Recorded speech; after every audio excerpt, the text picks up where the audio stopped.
All right, YouTube. So we got something special for you today. So Blurred Pixels is a channel that likes to basically bring some value to a niche group of people. So basically, creative professionals and or people wanting to learn how to be creative professionals. So that's a niche group of people. And so with that, we actually have a well, it's not an unboxing because I've already unboxed it. I can't be patient. But this is an RX 580 gaming box that we're going to look at today. And so what this is this is an external graphics card powered by Thunderbolt 3. Now, if you've watched any of my content, you know that I'm a Mac guy. And personally, my machine right now is a 2017 MacBook Pro, fully spec'd out, RX 560 graphics card, 16 gigs of RAM, and an i7 processor. I don't think it's the top i7 or i7 processor, but it is one of the better processors. So that's my rig. The downside to having a portable rig, which I personally enjoy because of the audio work that I do, and sometimes I have to be portable with that. The downside is I'm stuck with this graphics card. Now, up until recently, usually what you'd get in an iMac as far as a graphics card would be roughly about what you get in a laptop as well. So there wasn't a difference. However, the new 5K iMac that came out in 2017 has that RX 580 graphics card in it.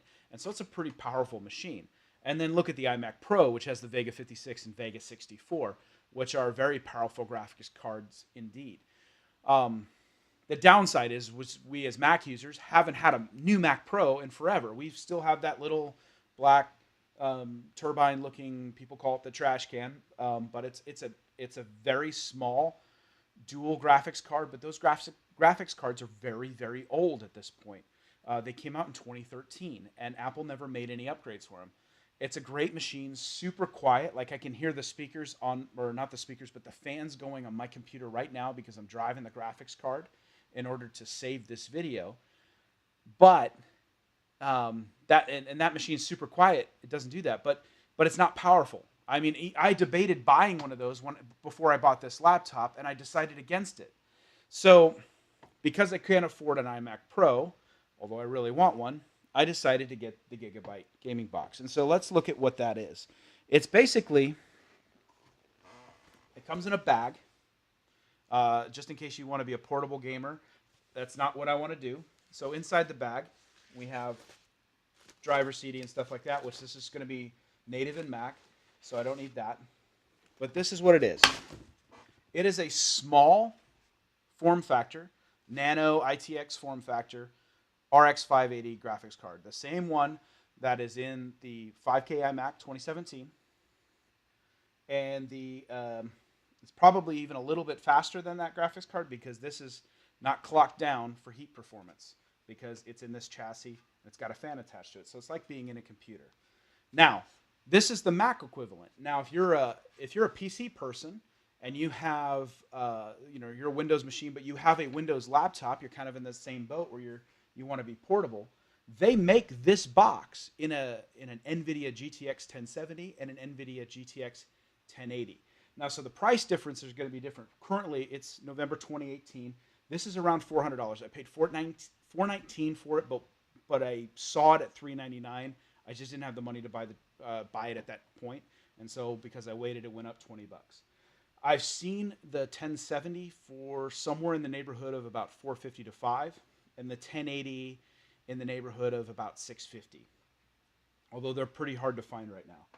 So if you're a Windows user and you want that performance, that's going to be your go-to, is the NVIDIA cards. Now, what's the purpose of getting this card? Well, I've been doing a lot of videos in Resolve.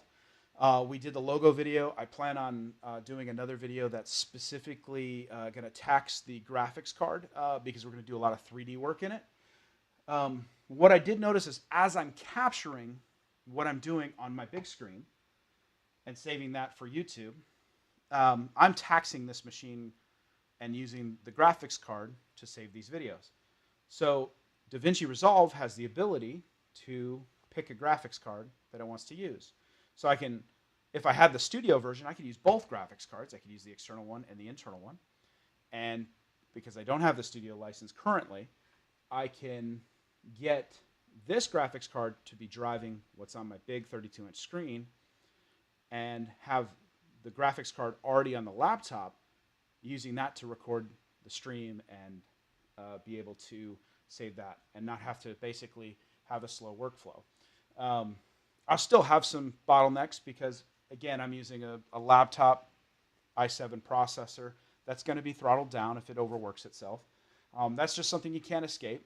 So, you know, if you want better performance, a workstation is what you need to get. But for portability, MacBook Pro is where it goes. Now, you'll probably notice that I got this one, the tiny one. If you know anything about eGPUs, Apple had a similar kit to this that they offered. It's a developer kit. You can probably still get it now from Sonnet, but it has an RX 580 and a full desktop reference card and a big 550 watt power supply. Well, the developer kit only had a 350 watt power supply, but the Sonnet one that they sell now is a 550 watt power supply. And that's great, but let me show you why I don't want the big one. That's how big my cable is. Now, this cable is great. This sends the monitor signal or the graphics card symbol, which as it stands right now, I can use this graphics card to accelerate the onboard screen, or I can drive an external monitor, which is what I plan to do. So, but this is how much cord I get. And the reason for this is Thunderbolt has two little chips on each end, and I believe they're there for error correction on data. But those chips are driven by the processors on your machine. So your processor has to actually kind of deal with data coming in and out of this. Whereas if you were on a regular PC motherboard and you have this graphics card plugged right into the PCI Express slot, it'd have a direct PCI Express lane right into the processor, a little bit faster. As a result, these 40 gigabits per second cables give you about anywhere between 90 and 80% performance out of this card. So you're losing about 10 to 20% of performance because you're not connecting directly to a PCI Express slot. But it is super fast because Thunderbolt is as close as you can get to connecting directly to a PCI Express slot, at least currently. So when you go bigger than this, though, the 40 gigabits per second drops down to 20. For most Thunderbolt applications, that's no big deal. For this, it's absolutely a big deal. We're talking about now you're going down to half the performance. And then at that point, you're now matching what's in the laptop. So you're only just having multiple GPUs is what you're getting. You're not getting a more higher performing GPUs. Now, they do make longer cables that are still 40 gigabits certified. I've heard some questionable things about those. There probably are. I think there's a 6-foot one that exists. I think it's $80. So when I'm paying $400 for this and $80 for a cable, I'm paying nearly 20-25% for a cable just to get this work. And I don't know. It just doesn't make any sense to do that because there's money I could spend elsewhere for $80. So if it's going to come with a tiny cable, I want the tiny box because I don't have any room on my desk. I mean, I'm setting this on an audio interface. Actually, I have two audio interfaces here, so I could probably clear up some room with that. But this cable is just long enough to go from that into that Thunderbolt port. Maybe I can turn it around so it looks nicer. But that's it. That's all that's there. The good news is it does power my laptop. So I can plug this in, plug my power cable into this, plug the laptop into with this. My laptop gets a full 100 watts of power, although it only needs 87. And my graphics card is fully powered. So I can take my power supply, unplug it, throw it in my backpack so it always goes with me where I need to go, and I don't have to worry about coming home and plugging it back in. So it saves me money on buying an extra power supply. Now, with this, and this is the part of the videos that we don't get. There are plenty of videos that review this for gaming performance, that review this for benchmarks. If you were to look at like a Geekbench OpenCL benchmark, we get about 3 times the performance from this than we get from the laptop. 3 times. But then in some performance in DaVinci Resolve, it's really only 2 times, or just shy of going a little bit over 2 times performance. It's not a full 3 times performance. So there are reviews that say that, and if you can watch those reviews too. I've probably seen a few of them more than once. Um, Here's what it comes from a professional perspective and why I want to kind of do a review on it. I've heard many things about this box, and I still bought it just because, based on the caveats, I didn't. The benefit outweighs the caveats or potential caveats. So the graphics card, first thing is on the back. You'll notice there are 3 USB ports, 3 USB 3 ports, and 1 dedicated charging port. So the dedicated charging port will work to fast charge something. The 3 USB ports work occasionally. And if you do get them to work, the bandwidth, because the limitations of the cable, the bandwidth is going to go down. So I don't intend on using the USB ports. But they do apparently have an issue where they stop working. Also, there's potentially an issue because this is new with Mac OS and eGPUs. There's an issue with most eGPUs when the Mac wakes up. It doesn't kick back on the eGPU. And so you have to unplug it and plug it back in to get it to work. So that could be an issue. We're going to test that as far as how inconvenient that is in the real performance. For this particular box, there are 2 fans right here. And these 2 fans I'm being told, are kind of loud. So we're going to actually check with the dB meter to see how loud those are. This back fan as well. Supposedly this is super quiet. It's a 120 millimeter fan, and it's supposedly very rarely spins very fast. It's the power supply that might get there. So people have actually modified this to eliminate these 2 fans and actually put 2 quieter fans in here. We'll see if that impacts us. I do a lot of audio work, so that noise is a big deal for me. Right now, though, my MacBook is full fans right now. I don't know that you can hear it in the audio, but it's full fans. And so I'm kind of used to it hitting that. And if we're around that same level of quiet, we should be okay. Because it'll basically be trading one series of fans for the other. Because if this is running, then this won't be running as much. So we're going to look at it from that perspective. I'm going to run Maya through it. We'll do some Cinebenching, which again is probably already available online. And then we will look at just overall performance and things like DaVinci Resolve. I don't anticipate that this is going to speed up Adobe Premiere terribly much, so I'm not going to look at it in that. And quite frankly, I'm steering away from Adobe Premiere these days. I've used it a lot. I love the program. It needs to be recoded. It needs to work a little bit more efficiently. It needs to take advantage of these graphics, because there's no reason why DaVinci can take this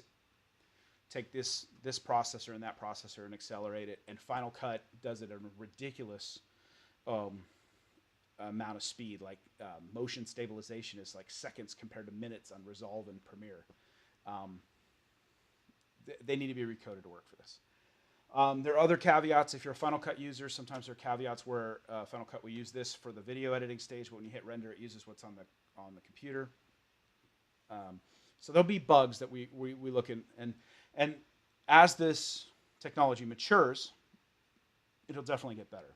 So what we're going to do is, for the time being, I'm just letting everybody know we have this. If there are things that you want me to check on it, I'm more than happy to check it. If there are things that you're curious about, please put them in the comments below. And so as I progress and I start making more of these videos, doing the project, I get to see the real world performance of this graphics card. And so if there's anything that you want me to check on this graphics card, let me know in the comments below, and we'll see if we can test that. And so when we do the follow-up video that kind of gives you the results of, do these USB ports work? How's the graphics card working? Are the fans too loud? Any user requested material that I can do, I'm going to go ahead and put on that video. Now, if you're looking for gaming performance on this, the best I'm going to be able to do is do World of Warcraft.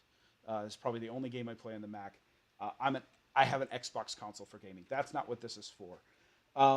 Also, there is one thing that may happen over the course of that. I'll still do the review of this, but there is an RX 56 Nano that will fit in here that supposedly the power supply will drive. And so I may, at some point, when that price drops on that, swap that out. and see how well that does. And so we might revisit this video with the Nano. So I'm going to go ahead and give that a try. Now, if you like this video, please thumbs up. If you don't like the video, thumbs down. Please just give me some comments and feedback if you don't like it. I'd like to make this better for you. Other than that, I'm just sitting here talking to myself. So if you have any questions or things that you would like me to test with this graphics card, if I can, I will for the follow-up video. Just put them in the comments below. But thank you for being a part of the Blurred Pixels project, and we'll see you next time.